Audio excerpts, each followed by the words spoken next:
Numbers की कहानी को आगे बढ़ाते हैं और जिन नंबर्स के बारे में हमने बात की है, natural numbers, whole numbers, integers और रैशनल्स, उन चारों ग्रुप ऑफ नंबर्स के बारे में थोड़ा और समझते हैं कि वो कौन कौन सी प्रॉपर्टीज फॉलो करते हैं। ये प्रॉपर्टीज को जानना क्यों ज़रूरी है? एक तो ये आपको नंबर्स के बारे में थोड़ा और इन्फॉर्मेशन देता है। दूसरा, आप आगे कुछ और प्रॉपर्टीज देखेंगे जो आपकी मदद करेगा मैथमेटिकल ऑपरेशंस में। मतलब जब आप कोई गणित से संबंधित कोई सवाल कर रहे होंगे या किसी बात में फंसे होंगे, तब ये प्रॉपर्टीज आपकी मदद करेंगी। ये जो प्रॉपर्टीज हम देखेंगे, ये सारी प्रॉपर्टीज इन 4 मैथमेटिकल ऑपरेशन से रिलेटेड होंगी: एडिशन, सब्ट्रैक्शन, मल्टीप्लिकेशन, डिवीजन। हम ऐसा कुछ देखना चाहेंगे कि अगर हम किसी एक ग्रुप के नंबर्स को लेते हैं, मान लेते हैं ये n1 n2 किसी एक, इन चारों में से किसी एक ग्रुप के हैं, नेचुरल नंबर्स वाले ग्रुप के हैं, तो हमारा ऑब्जेक्टिव ये होगा कि अगर n1 और n2 नेचुरल ग्रुप के होकर इन चारों मैथमेटिकल ऑपरेशंस के तहत जाते हैं, या सपोज हम कर लेते हैं n1 प्लस n2 हमें करना है, एडिशन करना है यहाँ पर, तो n1 प्लस n2 एडिशन करने के बाद जो हमारे पास आंसर आएगा वो भी क्या नेचुरल नंबर्स वाले ग्रुप का ही होगा? अगर वैसा होता है तो हम कहेंगे कि नेचुरल नंबर्स जो होते हैं वो एडिशन में क्लोजर प्रॉपर्टी को फॉलो करते हैं। मतलब एडिशन किन्हीं भी दो नेचुरल नंबर्स को अगर हम जोड़ेंगे तो जो हमें आंसर मिलेगा वो हमें एक नेचुरल नंबर ही मिलेगा। तो हमें इन चारों मैथमेटिकल ऑपरेशंस को टेस्ट करना पड़ेगा कि किस कंडीशन में किस टाइप का नंबर क्लोजर प्रॉपर्टी को फॉलो करता है। एक बार फिर से, जो भी हमारे, अभी हम मान लेते हैं ये एक डब्बा है, ये एक मशीन है जिसमें ये 4 मैथमेटिकल ऑपरेशंस हो रहे हैं। हम ये मान लेते हैं कि ये जो है हमारे इंग्रेडिएंट्स हैं, मतलब रॉ मटेरियल है जो इस मशीन के अंदर जाते हैं और फिर यहाँ से एक फाइनल प्रोडक्ट निकलता है। सो ये इंग्रेडिएंट्स हो गए, रॉ मटेरियल हो गया, और यहाँ से हमें एक प्रोडक्ट निकलेगा। इस मशीन में हमने इन दोनों को डाला और हमें एक नया सामान मिलता है।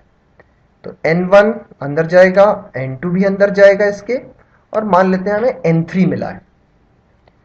तो क्लोजर का मतलब क्या होगा? इस क्लोजर प्रॉपर्टी का मतलब कि जो n3 निकला है वो उसी ग्रुप का है जिस ग्रुप के n1 और n2 थे। अगर ऐसा होता है तो इस मशीन के अंदर जो भी मैथमेटिकल ऑपरेशन हुआ है वो क्लोज्ड है, उसे हम बोलेंगे कि वो क्लोजर प्रॉपर्टी को फॉलो करता है, और जिसमें नहीं हुआ उसे हम बोलेंगे कि वो क्लोजर प्रॉपर्टी को फॉलो नहीं करता है। तो अब एक उदाहरण देखते हैं। फिर से वही मशीन में दिख गई है, 5 एक नंबर मिला है हमें, 6 दूसरा नंबर मिला है। अगर हम ये चारों मैथमेटिकल ऑपरेशंस करते हैं, सबसे पहले एडिशन करते हैं तो क्या आएगा? 11 आएगा। 5 प्लस 6 11 होता है। फिर सब्ट्रैक्शन करते हैं तो 5 माइनस 6 माइनस 1 हो जाएगा। मल्टीप्लाई करते हैं तो 5 6 30 होता है, तो मल्टीप्लिकेशन आ गया। और लास्ट अगर हम डिवाइड करते हैं तो 5/6 या फिर डेसिमल में ऐसा कुछ दिखाई पड़ेगा। तो यहां से थोड़ी स्टोरी आपको क्लियर होनी चाहिए। अब हम मान के चलते हैं सबसे पहले 5 और 6 नेचुरल नंबर्स हैं। अगर 5 और 6 नेचुरल नंबर्स होंगे और अगर हम एडिशन को देख रहे होंगे कि एडिशन क्लोजर प्रॉपर्टी को फॉलो करता है कि नहीं, तो हमें जो आंसर मिलेगा वो मिलेगा 11। और जो ये आंसर 11 है ये नेचुरल नंबर वाले ग्रुप में आता है। नेचुरल नंबर आपको याद है ना, 1 2 3 1 2 3 शुरू हो गए, चलने वाला था। सिमिलरली हम सब्ट्रैक्शन को देखते हैं। ये जो -1 है, क्या ये भी नेचुरल नंबर्स में है? ये तो नहीं होता है। इसका मतलब है कि यहां पर subtraction of natural numbers is not closed, is so, या फिर आप इसको भी ऐसे भी बोल सकते हो कि सब्ट्रैक्शन जो होता है नेचुरल नंबर्स का, वो क्लोजर प्रॉपर्टी को फॉलो नहीं करता है। 5 6 30। अब ये जो चीज है, ये नेचुरल नंबर वाला ग्रुप में होगा कि नहीं होगा? होगा, क्योंकि इसके बाद कोई भी नंबर है। तो मल्टीप्लिकेशन भी क्लोजर प्रॉपर्टी को फॉलो करता है नेचुरल नंबर्स के लिए। डिवीजन जब हमने किया तो हमें तो एक रैशनल नंबर मिल गया, और रैशनल नंबर्स नेचुरल नंबर के अंदर नहीं होते हैं, उस ग्रुप में नहीं आते हैं वो, तो ये चीज भी फॉलो नहीं करती है। तो अगर पूछा जाएगा आपसे, तो अब आप इसको, तो ये तो हमने 2 नंबर लिए हैं, ये कोई भी हो सकते हैं, इसको आप किसी भी नंबर के लिए आजमा के देखो।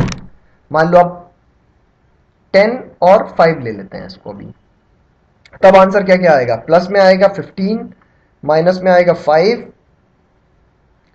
मल्टीप्लिकेशन में आएगा 50, डिवीजन में आएगा 10/5, मतलब 2 आ जाएगा। तो अगर ये नेचुरल नंबर्स हैं तो बाकी ये चारों जो आंसर आए ये भी नेचुरल नंबर है। तो अगर हम एग्जाम्पल ये वाला लेते 10 और 5 वाला, तो शायद हम गलती कर देते। हम कहते कि सारे नेचुरल नंबर्स इन चारों मैथमेटिकल ऑपरेशंस में क्लोजर प्रॉपर्टी को फॉलो करते हैं। लेकिन जब हमने दूसरे 2 नंबर्स लिए तब हमने पाया कि वैसा नहीं होता है। तो जब आपको किसी भी नंबर के बारे में बताना है कि वो क्लोजर प्रॉपर्टी को फॉलो करता है कि नहीं, तो आपको सारे केसेस ध्यान में रखने पड़ेंगे। जितने भी नंबर्स हैं उस ग्रुप के अंदर, उनमें से अगर कोई एक भी नंबर अगर इन प्रॉपर्टीज को फॉलो नहीं करता है कि जो अंदर गया उसी टाइप का नंबर बाहर आया, इस बात को अगर वो फॉलो नहीं करता है, तो वो ऑपरेशन जो है क्लोज्ड नहीं है। मान लेते हैं n1 n2 प्लस होने के लिए इस मशीन के अंदर गए और जब बाहर आए तो n3 बन के निकले।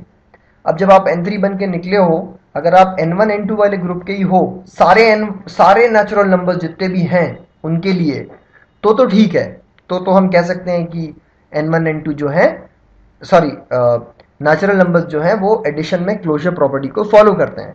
लेकिन अगर ऐसा नहीं होता है किसी भी नंबर के लिए नेचुरल नंबर के ग्रुप में, तो हम कहेंगे कि वो क्लोज्ड नहीं है। एडिशन क्लोजर प्रॉपर्टी को फॉलो नहीं करता है, या फिर addition of natural number is not a closed operation. ठीक है, तो ये चीज आप सभी पे देखेंगे। आगे आप देखेंगे कि हमने इस तरह की एक्टिविटी भी की है कि कौन सा जो है नंबर क्लोज्ड होता है किस पर्टिकुलर ऑपरेशन के लिए। बट अब आप कॉमन सेंस भी लगा सकते हैं। अगर आप होल नंबर्स को भी देखोगे तो होल नंबर्स जो हैं वो भी प्लस और मल्टीप्लिकेशन वाले केस में तो फॉलो करेंगे प्रॉपर्टी, लेकिन सब्ट्रैक्शन और डिवीजन वाले केस में नहीं करेंगे। तो अब हम आगे देखेंगे, हमने एक्सरसाइज की है जहां पे हमने इन चारों तरह के नंबर्स की क्लोजर प्रॉपर्टी को समझने की कोशिश की है।